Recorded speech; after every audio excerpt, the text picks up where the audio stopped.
خصوصاً نوجوان اور آپ میں سے جو نوجوان بیٹھے ہوئے ہیں، ہو سکتا ہے آپ سینکڑوں یا ہزاروں میں ہوں گے، اچھی طرح سے سمجھ لیں تمہاری جوانی تمہارے ہاتھوں میں امانت ہے۔ اس جوانی کی حفاظت کرنا تمہاری ذمہ داری ہے، اور آپ کی جوانی کی حفاظت کے لیے آپ کے ماں باپ کچھ نہیں کر پائیں گے،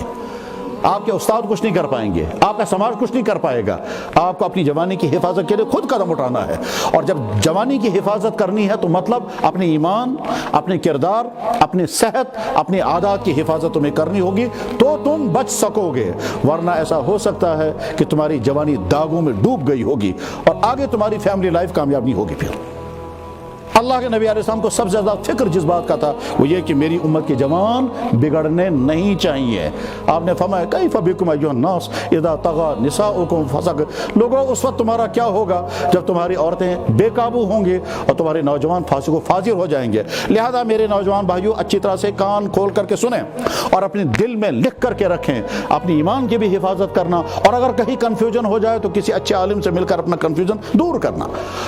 ایمان کا مطلب اللہ کی ذات، اللہ کے نبی کی ذات، آخرت کے متعلق دین کے کسی بھی چیز کے بارے میں کنفیوژن کہیں سے بھی آئے، چاہے کسی ویب سائٹ کے ذریعے، چاہے کسی فورم کے ذریعے، چاہے کسی تھیوری کے ذریعے، اور چاہے کسی گمراہ انسان کے ذریعے، اگر کنفیوژن کہیں آ گیا تو اپنے کنفیوژن کو دور کرنا، دماغ میں بٹھا کر مت رکھنا، ورنہ ایسا ہوگا اندر اندر تمہارا ایمان ختم ہو جائے گا اور تمہیں پتہ بھی نہیں چلے گا، زبان سے کہے گا اس مسلمان اسی تو اسے اندر شاسن کفر۔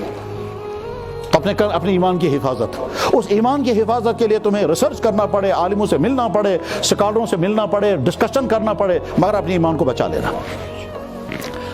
اور پتہ بھی نہیں چلے گا ورنہ ایمان چھن جائے گا۔